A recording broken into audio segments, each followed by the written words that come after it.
Oh, regardez, c'est pas la Fondation Rovaltin? Ah ça, c'est encore des spray du bocal. Qu'est-ce qu'ils font? Je crois qu'ils vont nous régaler avec un peu de science.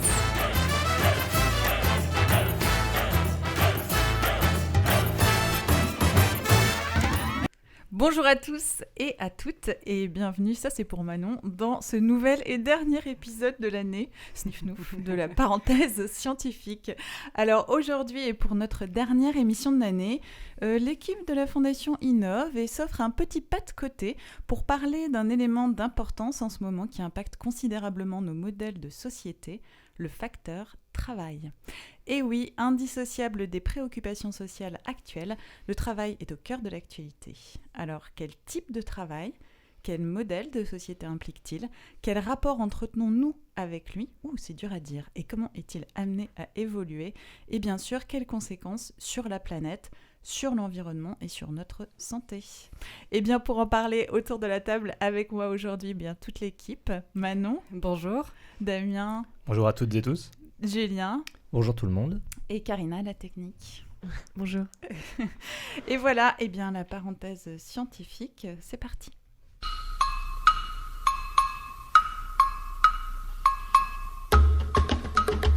Vous reprendrez bien un peu de science? Et évidemment, pour nous accompagner dans ces questionnements, notre invitée experte du mois est la philosophe Céline Marty. Céline Marty, bonjour. Bonjour. Alors Céline, vous avez fait des études de philosophie à la Sorbonne et de sciences humaines à Sciences Po Paris et vous êtes aujourd'hui chercheuse agrégée en philosophie du travail et vous avez une thèse en cours sur la philosophie éco-socialiste du travail d'André Gorz.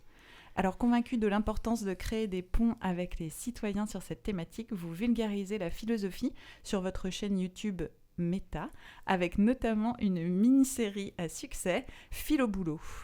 Alors, docteur Marty, merci beaucoup d'être avec nous. Merci. Alors on avait une première question avant d'aller plus loin autour de la notion de travail. Pourriez-vous déjà nous la définir ?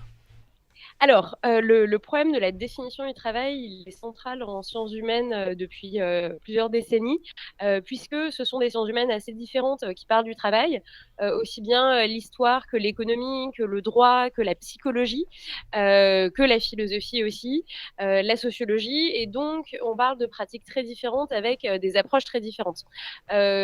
Moi, disons, j'utilise deux définitions opératoires.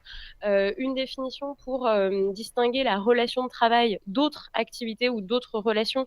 C'est une activité qui est commanditée par un tiers, qui nécessite et qui a besoin de cette activité et donc qui va peut-être aussi la rétribuer. Et donc c'est cette c'est cette commande qui permet de distinguer le travail d'autres activités qu'on ferait peut-être plus spontanées. Et à un niveau plutôt social, macro, je pense que, et à un niveau aussi, on dirait peut-être plus anthropologique, qui rejoint certaines définitions qu'on trouve en philosophie. Je pense que le travail, c'est une activité instrumentale qui vise à satisfaire des besoins collectifs dans la sphère donc collective et avec des ressources qui sont aussi collectives. Et quand on définit le travail ainsi, on voit bien tout de suite les enjeux écologiques, puisque on voit bien que le travail consomme toujours des ressources, et on voit aussi l'enjeu, disons, social, à savoir de créer une production qui est utile, qui satisfait des besoins sociaux. Et donc cette dimension instrumentale, elle est importante à la fois parce que ça met l'accent sur l'utilité de ce qu'on produit, sur les ressources qu'on utilise, et en même temps sur la possibilité que cette activité, elle soit limitée, bornée dans le temps, bornée en fonction des besoins, c'est-à-dire que ce ne soit pas une activité illimitée. Le travail peut être limité si on limite les besoins, les ressources à disposition, etc. Et donc, cette définition instrumentale, elle me semble importante aussi pour penser un autre mode d'organisation du travail que celui qu'on connaît aujourd'hui, qui est plutôt sur le modèle de l'illimitation, et ce qui nous pose d'ailleurs des problèmes sur le plan écologique. Merci beaucoup. Et donc, est-ce que c'est ce côté instrumental qui a fait que vous vous êtes vraiment intéressé, que vous êtes engagé dans cette thèse, ou est-ce que c'est pendant votre thèse en fait que vous avez découvert tout ça ? Oui, je pense que c'est pendant ma thèse que cette dimension instrumentale du travail m'est vraiment apparue. Sur l'origine du projet, disons que, je m'intéressais, à la philosophie de la démocratie, à réinventer un nouveau rapport, si vous voulez, des citoyens à la politique et je me suis rendu compte qu'en fait, toutes ces théories-là restaient très abstraites et très éloignées de la réalité, tant qu'on ne tenait pas compte des conditions de travail, puisque, très schématiquement, si vous êtes, épuisé par des rythmes éreintants de travail, vous n'allez pas vous investir dans la vie politique, vous intéresser même à ces enjeux-là, en fait, à partir de 22h ou bien le week-end, les seuls moments de repos. Et donc, en fait, nos conditions de travail actuelles ne nous permettent pas un engagement démocratique. Et donc, je me suis rendu compte que nos conditions d'emploi étaient réellement une sorte de condition matérielle à la démocratie aujourd'hui et un obstacle finalement à la vie démocratique aujourd'hui. Et donc c'est cette perspective-là, disons, qui m'intéressait aussi et dans le corpus de Gorce notamment, la façon dont il lie les enjeux autour du travail aux enjeux écologiques et que ce ne soit pas une réflexion finalement qui distingue les deux. Chez Gorce, ce que j'ai trouvé très novateur, c'est aussi une critique de la société de service Ouais, je voulais, qu'on connaît beaucoup pardon, aujourd'hui. Céline, je voulais justement revenir en fait sur cette notion de travail. Du coup, en fait, on aurait besoin de travail un peu libéré pour pouvoir jouer notre rôle de citoyen dans la cité actuellement. Ça nous manque Je pense qu'on aurait plutôt besoin, non pas de travail un peu libéré, mais de temps libéré temps. du travail. Oui, pardon. Ça, c'est métro, boulot, dodo, et on n'a plus le temps pour rien. Mhm. Eh ben, exactement. Mais par ailleurs, c'est aussi une sorte de stratégie politique. Hein, si vous voulez qu'il y ait peu de contestation sociale, etc., imposer des rythmes éreintants, imposer la fatigue comme mode de contrôle social, c'est une bonne façon d'éviter que les gens aient le temps de se poser des questions et l'envie aussi. Donc, je pense que le temps en dehors du travail, un temps où on n'est pas subordonné à des ordres, un temps où on peut déterminer soi-même ce qu'on a envie de faire, même le simple fait de se poser ces questions-là, c'est des espaces en fait de réflexion et de repos qui sont salutaires. D'accord, un temps de philosophie presque, en fait, libéré du travail. Oui, mais tout simplement un temps aussi où on sort la tête de l'eau, un temps où la roue du hamster s'arrête. Et finalement, c'est intéressant, ce qui s'est passé pendant la crise sanitaire, c'est qu'une partie des travailleurs l'ont vécu. À une partie des travailleurs, pour une partie des travailleurs, la roue du hamster s'est arrêtée. Et donc, ça a amené des questionnements personnels, existentiels, assez profonds parfois. Et ça montre bien que ces moments de questionnement, on les a peu en fait. On nous demande des carrières linéaires, toutes les interruptions sont mal vues ou doivent être justifiées, doivent être l'occasion de mieux rebondir ou des choses comme ça. Et en fait, on prend pas le temps de se demander ce que nous faisons. Et ça, c'est réellement le grand problème d'André Gorce, qui pour lui est un problème moral. Comment pouvons-nous vouloir ce que nous faisons?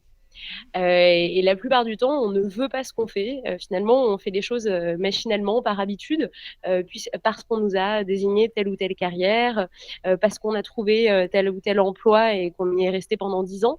Et on n'a plus le temps de se poser cette question de pourquoi faisons-nous les choses ainsi. Ouais. Et du coup, pour rebondir aussi sur ce qui nous intéresse aussi en tant que Fondation Santé Environnement, pourquoi aujourd'hui on commence enfin à parler de la dimension environnementale? Est-ce que c'est nouveau ou est-ce qu'en fait ça existait déjà avant ce monde, ce modèle un peu globalisé qui a changé notre rapport au travail aussi? Alors, la prise en compte de la dimension environnementale du travail et de la production, on la trouve, c'est pas récent, contrairement à ce qu'on pourrait penser.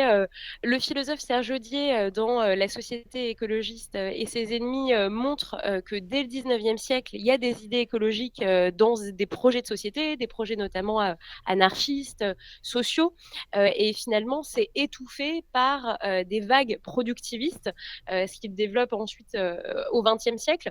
à savoir une partie même de la gauche est industrialiste, veut développer les forces productives, et finalement, ça empêche de tenir compte des problèmes environnementaux comme des problèmes intrinsèques. En fait, on se dit, bon, bah, il y a des dégâts sur les écosystèmes, mais c'est pas grave, c'est le contre-coup du progrès.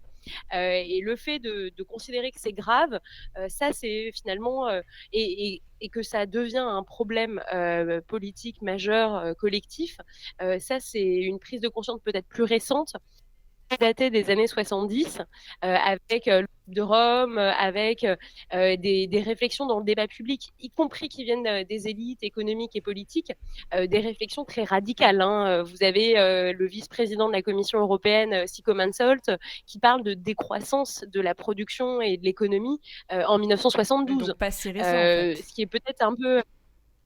Ce qui est peut-être un peu étonnant, c'est qu'en fait, on a encore rétro-pédalé depuis les années 70, et ça, des idées qui reviennent aujourd'hui.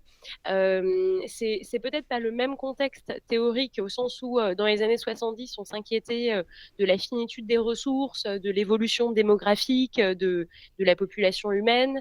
On avait encore peu conscience du réchauffement climatique.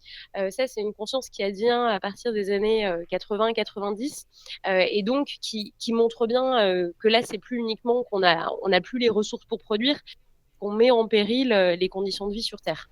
Donc peut-être que cette prise de conscience du réchauffement climatique, elle entraîne un sentiment d'urgence vis-à-vis de ces questions-là qui change un peu plus la donne. Et en parlant de sens, depuis quelques années, on a vu la notion de bullshit job émerger, mise en avant notamment en premier par David Graeber et reprise récemment, il y a quelques années, par Julien Brigaut et Olivier Siran dans un livre.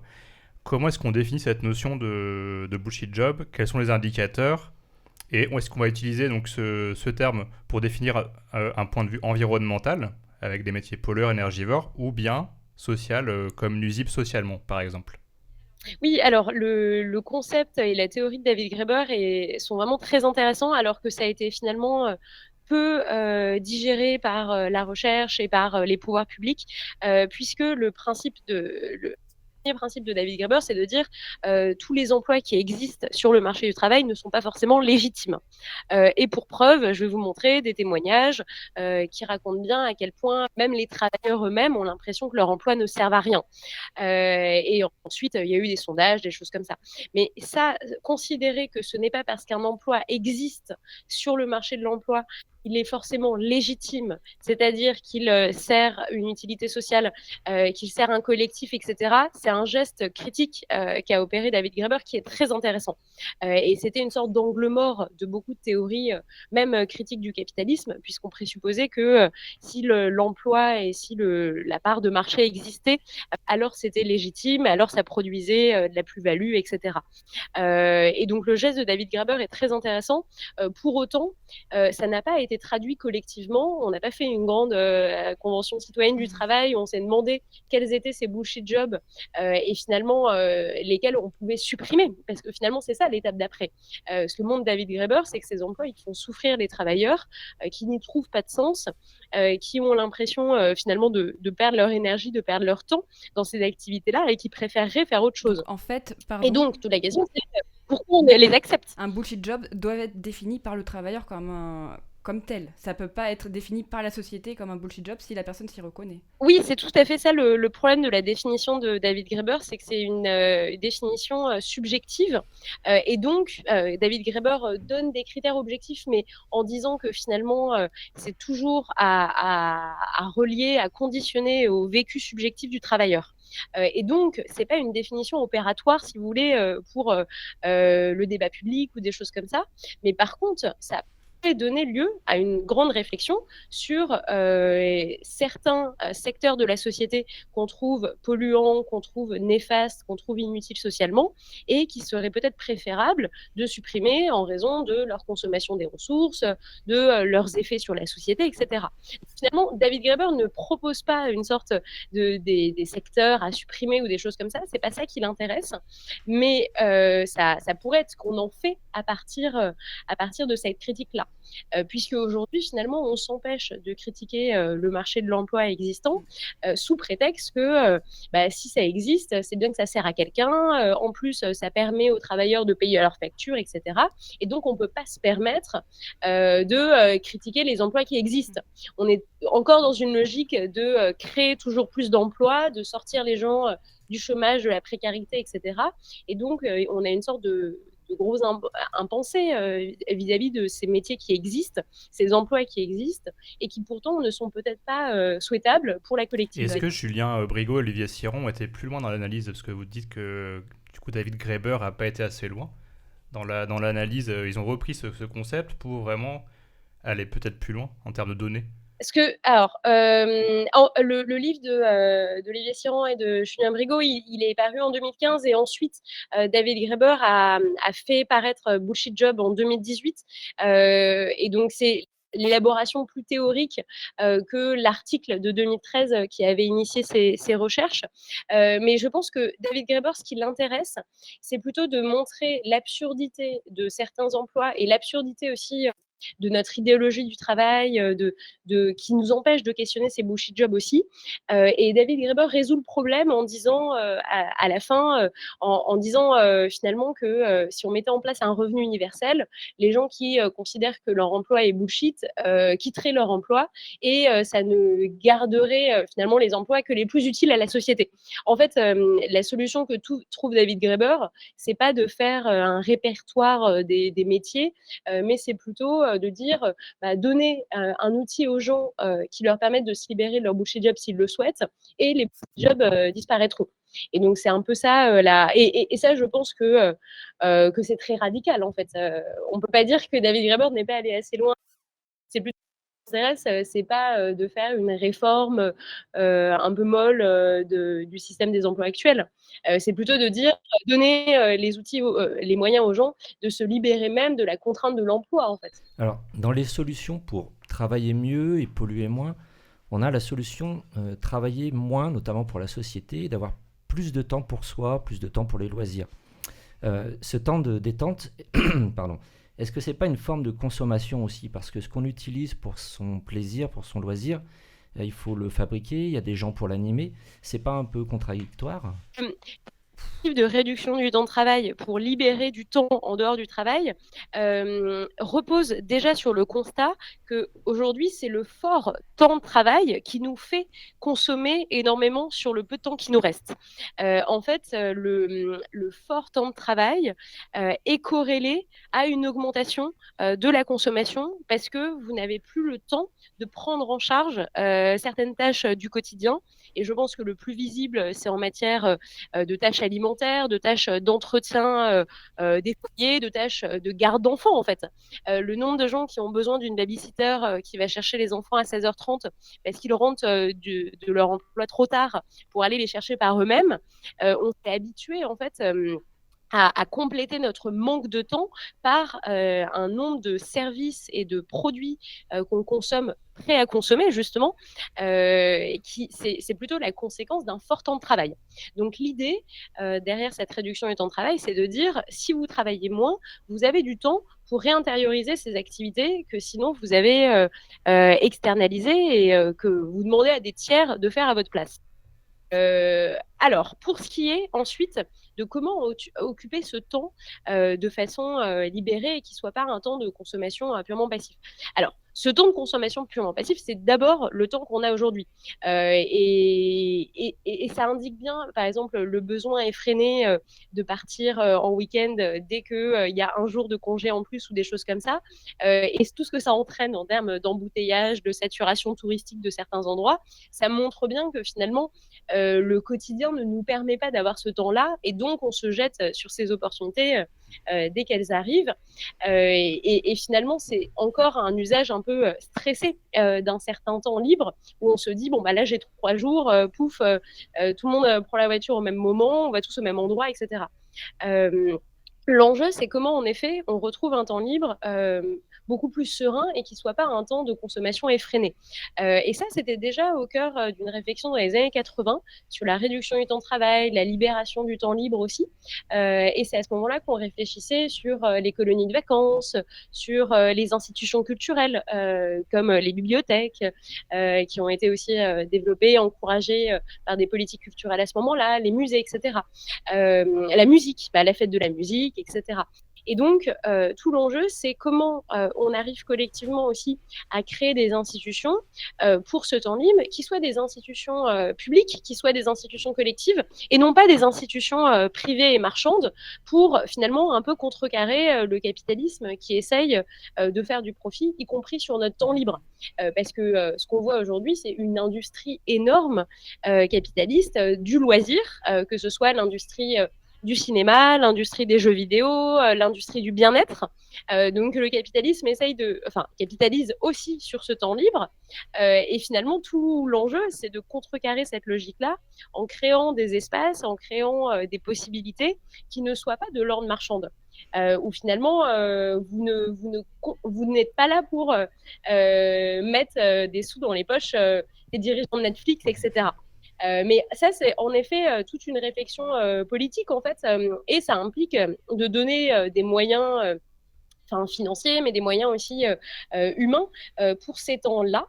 Et en même temps, donc ça c'est pour le versant politique culturel, et en même temps, le fait de travailler moins, ça a aussi des conséquences sur toute l'organisation sociale, puisque le fait de travailler moins aujourd'hui, ça peut faire économiser du travail demain. Je m'explique par des exemples. Si vous avez des rythmes de travail moins intenses, vous aurez peut-être moins besoin de psychologues pour gérer des burn-out, d'industrie pharmaceutique pour gérer des antidépresseurs comme on les consomme tant en France, etc. En fait, c'est aussi aujourd'hui notre sur-régime finalement qui détruit les moteurs qui ensuite nécessitent d'être réparés. Donc finalement, le fait d'envisager une autre répartition du temps et de l'organisation du travail, ça peut nous faire économiser beaucoup de travail et beaucoup d'énergie aussi. Mais justement, ça c'est super intéressant. Nous, en préparant cette émission, et puis c'est pareil aussi pour tout ce qui est environnemental, on manque de modèles. Donc là, vous nous parlez de réduction du temps de travail, mais finalement, quels sont les modèles disponibles sur lesquels on pourrait se baser pour imaginer, par exemple, ça ? Nous avons déjà des modèles appliqués, comme chez nos voisins d'Europe du Nord, que ce soit en Norvège, en Suède, aux Pays-Bas, en Pologne, où personne ne travaille après 17 heures. Et déjà, ça veut dire qu'il n'y a pas besoin de babysitter, qu'il n'y a pas besoin d'études pour garder les enfants à 9 heures. Il commence à 7 heures le matin. Ce sont les parents qui peuvent... non, ils ne commencent pas nécessairement plus tôt. Non, c'est plutôt du 9-5, vraiment. Et surtout, c'est aussi des espaces où on sort très vite pour finalement pour avoir accès à des espaces naturels. Même à Oslo, vous prenez le métro et très vite vous êtes dans la forêt. Et donc ça donne aussi à voir des possibles autres que simplement on rentre chez soi, Netflix et puis livraison facile. Ce qui est important aussi, c'est d'avoir d'autres possibilités finalement d'occuper ce temps libre. Et finalement, certains de nos voisins européens le font déjà. Je pense même, donc là, ça nous paraît un autre modèle, les pays nordiques, mais en fait, même l'Espagne, vous avez beaucoup plus de temps dans des espaces sociaux, dans l'espace public, etc., que ce qu'on est habitué à voir en France, où finalement, regagne l'espace privé, que ce soit l'espace du travail ou l'espace du domicile. Donc non, on peut... en fait, je pense même que ce modèle où finalement tout le monde arrête de travailler à 17 heures, il est plus soutenable pour toute la population, il est plus souhaitable aussi pour tous, mais c'est juste que on n'arrive pas aussi à le valoriser en tant que tel parce que on met encore beaucoup d'enjeux moraux autour du travail et qu'on a l'impression que si on demandait ça, on serait tout de suite taxé de quelqu'un de pas engagé ou des choses comme ça. Et en fait, on n'arrive pas à parler du travail de façon sereine et de façon instrumentale aussi en France. On y voit tout valeur en soi, et ça coupe court à toutes les discussions. Après, il y a aussi, en ce moment, on parle pas mal de la semaine de 4 jours qui est en train de se mettre en place dans certaines entreprises. Ça, par exemple, est-ce que c'est un modèle qui pourrait être utilisé ? Oui, ça c'est très intéressant, et en effet, il y a beaucoup de pratiques différentes, de propositions, de réflexions en cours. Ce qui est intéressant, c'est que ça rappelle dans le débat public que le temps de travail, c'est pas une fatalité, qu'on peut l'organiser différemment, que c'est pas parce qu'on a fait comme ça pendant très longtemps que c'est forcément une bonne chose. La question du... Alors, donc c'est intéressant, ça permet de voir aussi que c'est applicable à différents types de secteurs, aussi bien l'hôtellerie, restauration que les boulangers, que un média, etc. Que ça implique une réflexion sur les horaires d'ouverture, sur la rotation des plannings, mais finalement que c'est tout à fait accessible pour quiconque a envie d'essayer de le mettre en place, et que ça permet une réflexion sur d'autres rythmes de travail et aussi ce qu'on fait de ce temps dégagé. Peut-être que l'enjeu un peu en termes de rapport de genre, il est dans le fait que, par exemple, les femmes vont prendre le mercredi comme jour off, alors que les hommes vont choisir un autre jour que le mercredi, parce que le mercredi, c'est l'enfer, parce qu'il y a les enfants à la maison. Donc ça, c'est intéressant de voir que les biais de genre, enfin, que les inégalités de genre risquent de se rejouer là-dedans, dans la gestion domestique aussi. Donc c'est peut-être aussi un sujet à anticiper pour éviter que la charge soit d'autant plus lourde sur les mères. Mais en tout cas, toutes ces réflexions collectives permettent de montrer qu'il n'y a rien de figé dans l'organisation du travail et qu'il faut en discuter, qu'il faut voir en fait que ça se change plus facilement qu'on ne le pense finalement. D'accord, mais alors pour revenir sur le problème environnemental, les modèles norvégiens, polonais, des Pays-Bas, ils ne sont pas pour autant antiproductivistes. Il y a peut-être un meilleur respect de la nature, mais il y a quand même une surconsommation des ressources environnementales d'une certaine façon. Donc est-ce que ça reste une intersolution, mais qui n'est pas viable à terme ? Quelle est la solution ? Quel est le modèle qui nous permettrait de mieux vivre sur cette planète, en fait ? Alors, c'est déjà un premier pas vers pour lutter en fait contre la logique qui veut qu'on travaille toujours plus. Donc en cela, c'est déjà une façon de repousser cette logique productiviste. Après, en effet, un grand dans les théories politiques pour savoir si ces petites réformes, elles font pas que aménager le système, mais en lui permettant de se maintenir, alors que s'il faudrait, c'est qu'on renverser tout. Le problème, c'est comment on convainc les gens de renverser toute la table. Et est-ce que l'expérience de la semaine de 4 jours et de la réduction du temps de travail, c'est pas déjà une expérience qui convainc qu'on peut vivre autrement ? Mais c'est vrai que je crois qu'il y a eu une étude qui est sortie, une étude britannique, qui disait que pour respecter les contraintes planétaires, il faudrait travailler tous 9 heures par semaine. Bon, moi je suis... Ça nous va. Est-ce qu'en thèse, vous travaillez 9 heures par semaine ?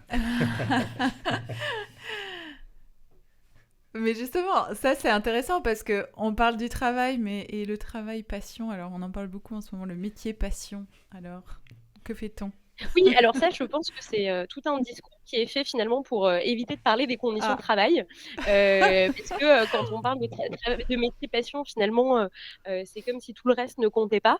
Et tout le reste, c'est les conditions de travail, la rémunération, etc. Et finalement, c'est fait pour un peu... Je pense que c'est fait pour noyer le poisson, quoi. Et donc, il faut se méfier de ces discours-là, puisque, en plus, comme ils sont... Tous les métiers, on a l'impression avec ce discours que tous les métiers pourraient être des métiers passion. Et quand on s'appuie sur des témoignages, on montre que tout le monde a un métier passion. Bon, ça me semble un discours psychologisant assez dangereux qui dépolitise aussi ces questions-là et qui empêche de voir ce qui ne va pas, y compris dans les conditions de travail de ces pseudo-métiers passion. Ça, je pense qu'il faut se méfier de ce discours-là et au contraire permettre l'expression de ce qui ne va pas. Parce que finalement, des gens qui vous disent que ça va très bien, bon, tant mieux. Mais en fait, à côté de la dégradation des conditions de travail en France, de la précarité, de la pauvreté au travail, etc., je pense que mettre en lumière 3 personnes qui ont un travail passion et qui le vivent bien, c'est un peu aussi nier toutes les souffrances à côté. C'est Quoi. vrai que Après, c'est- je pense qu'il faut un équilibre entre les deux. Nous, on voit quand même beaucoup de scientifiques qui sont effectivement dans un métier passion, mais je pense que ça arrive aussi pas mal pour les artistes, ce qui ne veut pas dire qu'ils n'ont pas de vie à côté, qu'ils n'ont pas d'autres centres d'intérêt, qu'ils n'ont pas une famille, etc. Donc, je pense qu'il faut... Oui, mais la question, c'est quelles sont leurs conditions de travail aussi, parce Absolument, que absolument. on voit bien en France que les conditions de recherche, elles se dégradent aussi. Peut-être que les personnes que vous interviewez sont déjà bien installées et donc ont moins de problèmes de précarité économique, de pression administrative à faire des projets pour trouver des financements, etc. Mais en fait, si on veut voir les problèmes, ils existent, quoi. Après, parfois, Oui. on n'en parle pas ou on considère que c'est une part mineure de l'exercice. Mais pour beaucoup, même ces métiers-là, ils deviennent difficiles. Enfin, vous avez des cas de burn-out chez des chercheurs aussi, quoi. Et ça, c'est une réalité. Je pense qu'aucun métier n'est C'est ça, préservé. Si on les sort du cadre associations. scientifique, dans les associations, on dit Oui, souvent, bien bah sûr. voilà, faut tout donner à l'association. C'est un métier passion, mais c'est un piège aussi. Voilà, en dehors du champ scientifique, Ouais. il y a pas mal d'associations où c'est compliqué. Après, j'imagine que c'est comme tout, il faut une mesure, une juste mesure dans tout. Et la juste La mesure, passion ou la raison. c'est de ne pas. Des cartes ou Oui, d'Amazon. mais la juste mesure, c'est peut-être de ne pas présupposer que cette étiquette finalement résout tous les problèmes. C'est peut-être montrer que il y a, enfin, c'est peut-être de permettre de voir les problèmes quand ils sont là. Et en effet, dans le milieu associatif, dans le milieu engagé, c'est aussi des problèmes qui se posent et en fait qui se posent d'autant plus quand ils ne sont pas exprimés. Ce que vous disent des militants en burn-out, c'est qu'ils ont eu l'impression qu'ils ne pouvaient pas se reposer, qu'ils ne pouvaient pas dire que ça n'allait pas. Donc la première étape, c'est déjà de pouvoir reconnaître que les conditions de travail des associatives, militantes, etc., peuvent être difficiles. La question de fin, maintenant. Ça va être dur de choisir dans tout ce qui nous reste. Manon, la maîtresse du temps. Allez, qui s'y colle? Moi, j'ai une question quand même. Je pense qu'on parle beaucoup de changer sa relation au travail et aussi d'arrêter d'épuiser la planète. Moi, j'ai l'impression que c'est un modèle qui est sur les pays développés. Est-ce que ces questions, elles sont posées, est-ce qu'elles sont transposables dans des sociétés, des pays qu'on appelle généralement pays émergents, pays pauvres, pour qui les gens, la question environnementale, elle est secondaire, elle est plutôt dans la survie souvent. Comment on applique toutes ces questions dans ces pays-là, dans ces sociétés-là? Oui, alors c'est une question qui est majeure en écologie politique et en théorie de la décroissance depuis très longtemps. Depuis les années 70, on s'intéresse, c'est ce qu'est le tiers-mondisme à l'époque, à cette situation-là. En fait, et donc même dans les années 70, Gorse dit le problème des pays sous-développés, comme on les appelait à l'époque, c'est pas leur sous-développement intrinsèque, mais c'est plutôt qu'on pille leurs ressources. C'est plutôt que les pays capitalistes développés pillent leurs ressources, les empêchent d'utiliser leur propre force productive pour leurs propres besoins et leur imposent finalement des modèles de production. Bon, bah, tu vas produire le cobalt pour nos batteries de nos voitures électriques. On va détruire les terres agricoles en Ouganda pour installer le projet ICOP de Total. Et donc, en fait, c'est qu'on ne... en fait, les pays sous-développés le restent encore aussi parce qu'on leur pille toutes les ressources et qu'on considère que finalement, ce sont nos annexes pour notre propre développement économique, y compris en termes de main-d'œuvre aussi.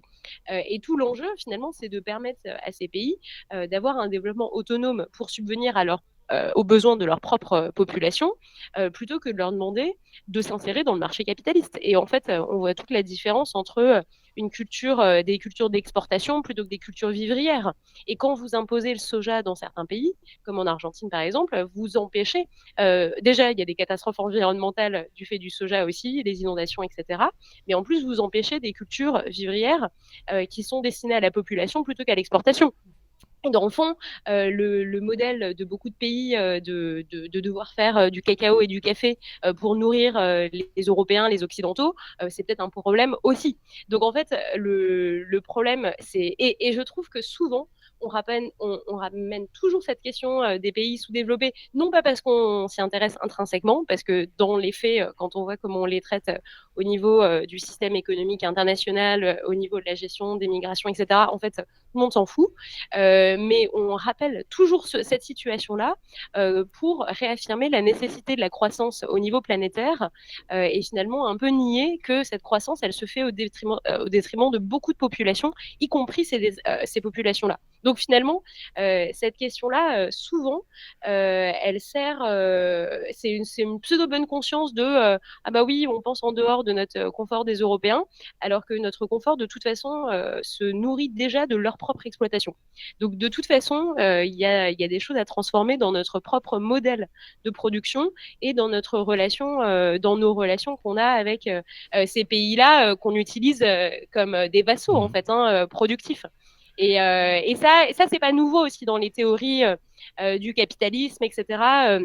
Marx se montrait bien que le capitalisme a besoin d'étendre ses marchés et a besoin d'imposer aussi son modèle à tous les pays pour les insérer dans un système productif.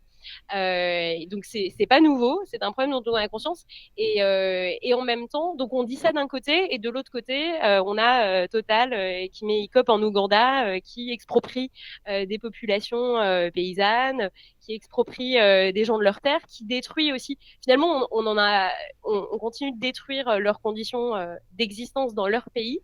Et c'est peut-être d'abord ça le problème avant l'enjeu de développement d'ici 10, 20, 30 ans, quoi. En fait, on continue de se comporter en colonisateur dans ces pays-là aussi. D'accord, merci. Merci beaucoup Céline Marty. Alors je crois que la maîtresse du temps fait des gros yeux. Non mais c'est passionnant, hein. Enfin, on n'a pas envie de s'arrêter là. Voilà, mais en tout cas, si comme nous, vous avez été passionnés par cette interview, on vous remercie beaucoup. Et bien, vous pouvez retrouver Céline sur sa chaîne YouTube Meta, alors en collaboration avec Jim Gabaret. Et vous avez également écrit un ouvrage sur cette thématique, Travailler moins pour vivre mieux, guide pour une philosophie antiproductiviste. Et puis, votre travail de thèse, eh ben, on le dit, qui sera peut-être accessible dans 6 mois ? Oui, peut-être. Et ben, en tout cas, on vous remercie beaucoup, Céline, c'était vraiment passionnant. Et puis, ben, nous, on part avec le caribou volant, Abbey Road. Ils sont passés les abeilles. Our civilization is being sacrificed for the opportunity of a very small number of people. Il était une fois un monde sans pesticides où les plantes poussaient au rythme des saisons. Pas de particules fines ni de pluies acides. Le soleil et l'eau comme une bénédiction. Aucun monstre de fer pour labourer les champs. Fertile était la terre sans métaux polluants. Les agriculteurs vivaient en bonne santé. Ils étaient bâtisseurs de notre humanité. Tout comme ces abeilles qui vont de fleur en fleur et de leur butin créent des frères et sœurs. Il existe un lien pour tisser le vivant. Un fil très fragile pour l'avenir de nos enfants.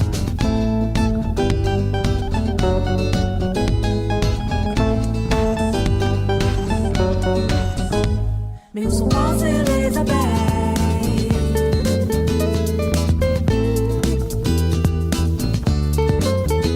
Mais où sont passées les abeilles?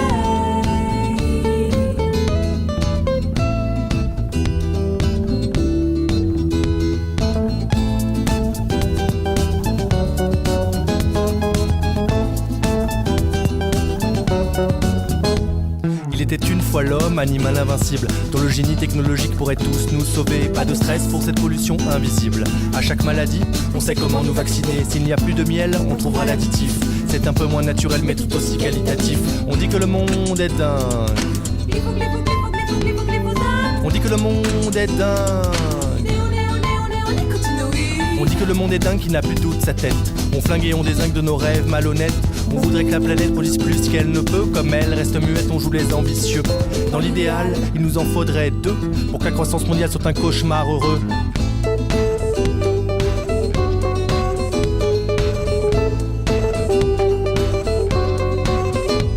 Mais où sont passées les abeilles?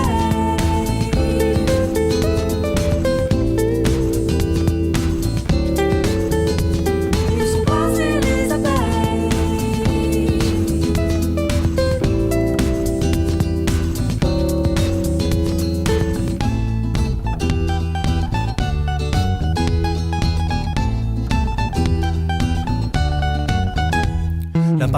futur donne au présent une drôle de quête. Le temps n'a pas d'allure et on voit bien que la terre rouspète. Trouver la solution n'est pas vraiment une mince affaire. Si les révolutions enfantent parfois de sombres guerres, on avance dans le brouillard de cette chimie de particules. On harangue l'espoir et on joue les funambules. Ils disent que le monde est dingue. Ils disent que le monde est dingue. Ils disent que le monde est dingue et qu'il va s'effondrer. Comme les deux tours jumelles, ça va nous secouer. C'est le mythe de Prométhée, du paradis perdu, d'un Éden sacrifié par des gangs corrompus. Maintenant il faut se battre pour sauver le vivant. Pour que demain existe, l'avenir est aux enfants. My name is Greta Thunberg. I am 15 years old. I care about climate justice and a living planet. Nous ont passé les abeilles.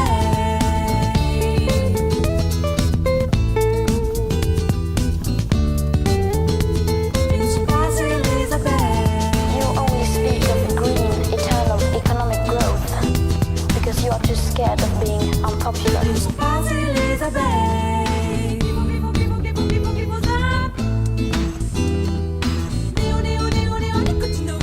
I care about climate justice. Nous ont passé les abeilles. I have a dream.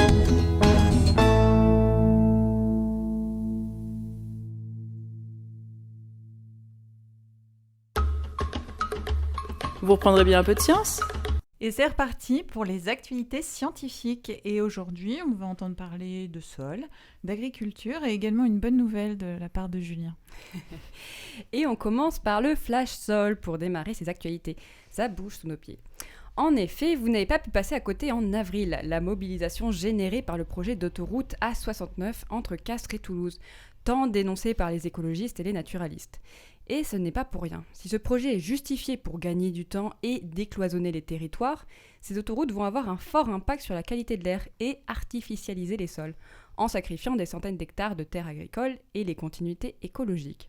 Alors, décloisonnement ou fragmentation du territoire? Selon Philippe Ledenvik, ancien président de l'autorité environnementale, ces projets conçus dans les années 90 ou au début des années 2000, l'environnement n'était pas au goût du jour et du coup, ils n'ont pas vraiment leur place dans le paysage d'aujourd'hui. Mais pour continuer sur la thématique, enfin une bonne nouvelle. Ah bah enfin. Alors que l'eau et l'air bénéficient déjà de directives européennes, l'Europe va enfin doter les sols d'une protection juridique à l'échelle européenne, qui présente de fortes disparités. Grâce à des normes, elle va ainsi instaurer un suivi régulier, des règles de bonne pratique et des restaurations en cas de nécessité. Reste encore à se mettre d'accord sur les indicateurs de bonne santé. Le projet de loi est attendu pour début juin, ça arrive. Et après cette bonne nouvelle, on va plomber l'ambiance avec une actualité sur l'agriculture intensive et le déclin de la biodiversité. Alors, l'agriculture intensive est la principale responsable de la disparition des oiseaux en Europe. En effet, les populations d'oiseaux se sont effondrées de 25% en près de 40 ans, voire près de 60% pour les espèces des milieux agricoles. Ça, c'est la principale conclusion de l'étude la plus vaste et la plus complète menée à ce jour sur les oiseaux en Europe. Étude publiée le mois dernier dans la revue scientifique PNAS. Pour arriver à cette conclusion, 50 chercheuses et chercheurs ont rassemblé 37 ans de données de 20 000 sites de suivi écologique dans 28 pays européens pour 170 espèces différentes. Donc vous voyez l'énormité de l'étude. Ils ont comparé plusieurs pressions liées à l'activité humaine et quantifié et hiérarchisé pour la première fois leurs impacts sur les populations d'oiseaux. Et le constat est édifiant. Parmi les facteurs de pression anthropique étudiés, les résultats montrent que l'effet dominant est l'augmentation de la quantité d'engrais et de pesticides utilisés par hectare. En deuxième position, on retrouve la hausse des températures, donc le changement climatique, suivi de l'urbanisation et de l'évolution du couvert forestier. Alors, moi j'ai plutôt une bonne nouvelle en ce qui concerne la recherche d'alternatives aux énergies fossiles et carbonées. Donc, on a une équipe de l'université de Rochester aux États-Unis qui a publié un article dans la même revue, PNAS. C'est scientifique. Alors, ils ont réussi à créer un système de photosynthèse artificielle à l'aide d'une bactérie. Alors, pour ceux que ça intéresserait, Shewanella oneidensis, un petit peu barbare, et de nanocristaux semi-conducteurs. Et tout ça dans le but de produire de l'hydrogène. Alors, cette découverte, elle est intéressante parce qu'elle permettrait de créer une énergie durable, propre et bon marché. Et le but, l'espoir des chercheurs, c'est que chaque maison pourrait posséder son propre système pour produire et stocker son hydrogène, et tout ça en utilisant l'énergie du soleil, donc quelque chose de propre et de vert. Merci Julien, c'est une excellente nouvelle quand on pense à tout ce qui se passe autour de l'hydrogène en ce moment et l'utilisation de l'énergie. Eh bien, un grand merci à tous. Et puis, on passe à l'anecdote de Manon, des orchidées.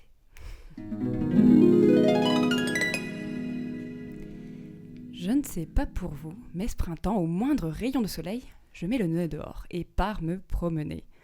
En plus, je me suis découvert une passion pour la botanique. Et pas besoin d'aller loin pour s'émerveiller de la nature et regarder les plantes dans leurs moindres détails. Il suffit d'aller dans les parcs de la ville, ou bien de passer le pont et se promener sur le beau massif de Crussol. Cette montagne, elle me fascine toujours autant, de loin, quand je passe le matin à vélo et que je vois ces falaises blanches et beiges accrocher les premières lumières du jour, et de près aussi, quand je me promène entre les blocs de calcaire emprisonnant des trésors fossilisés, ou encore sur les fameuses pelouses sèches. Les pelouses sèches sont d'ailleurs une spécificité du massif. La roche calcaire qui le constitue est très poreuse, ce qui fait que l'eau s'infiltre rapidement dans la montagne. Il y a ainsi très peu de ressources en eau à disposition pour la végétation, qui a dû s'y accommoder et développer une flore spécifique. Et quelle singularité! Les pelouses sèches recueillent une 40aine d'espèces et sous-espèces d'orchidées, pourtant rares en France et donc protégées. Et voilà où je voulais vous amener, aux orchidées, ces perfides petites profiteuses. Oui, je pèse mes mots, perfides petites profiteuses. Je m'explique.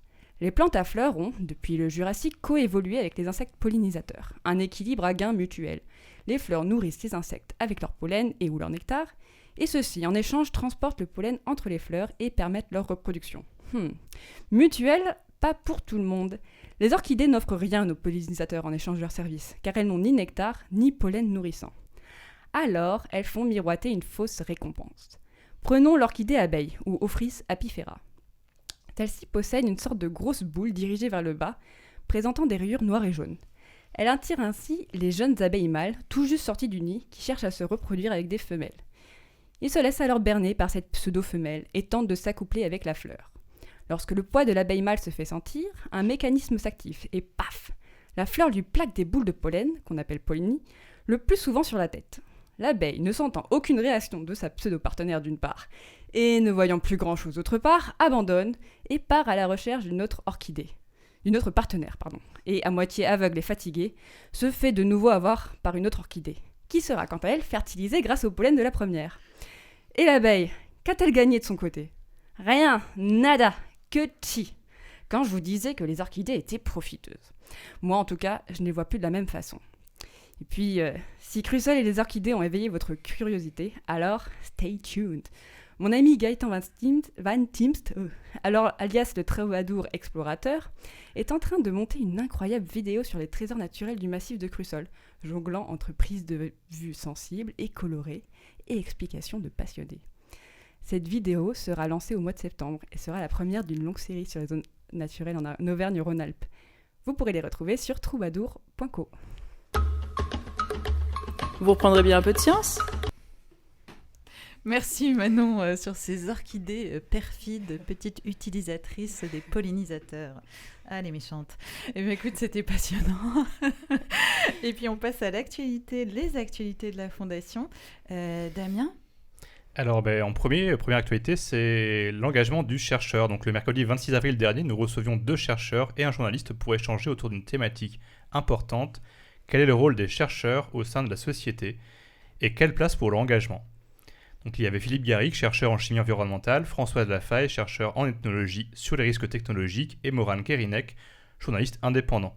La discussion a été fructueuse autour des différentes formes d'engagement et de leurs enjeux dans un contexte de changement climatique et d'urgence sanitaire. L'importance d'une prise de position plus visible par le monde de la recherche a été soulignée par ces chercheurs et journalistes, à condition bien sûr de respecter scrupuleusement la rigueur scientifique pour légitimer la parole des chercheurs.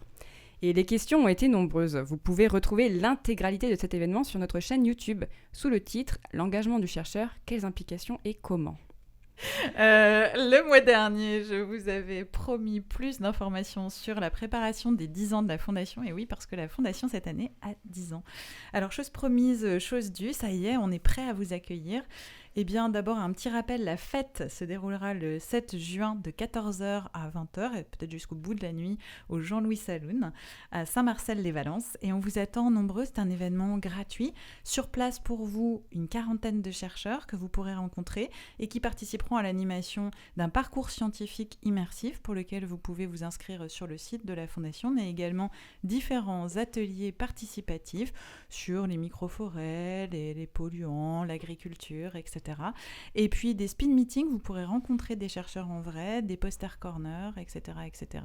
L'idée ici pour nous, c'est vraiment de passer un bel anniversaire en votre compagnie et puis en toute convivialité et puis avec un petit peu de science quand même. Voilà, donc rejoignez-nous nombreux mercredi 7 juin au Jean-Louis Saloon pour nos 10 ans, pour fêter avec nous nos 10 ans et on sera très content de vous recevoir. Évidemment, pour ceux qui seront là un petit peu plus tôt, on vous révélera également le nouveau nom de la Fondation, puisque oui, Scoop, la Fondation change de nom et à l'occasion des 10 ans, ce mercredi, eh bien, vous apprendrez quel est le nouveau nom choisi par les membres de la Fondation. Et voilà, c'était la dernière émission de la saison. Hein, on est triste un peu quand même. C'est la fin. C'est la fin. Merci à tous. Effectivement, bonnes vacances à tous. Et puis surtout, on voudrait remercier un grand merci à Radio BLV de nous avoir reçus toute cette année, à Karina, évidemment, à Sylvie, et puis à Clément qui nous a suivis aussi pas mal cette année pour la partie technique.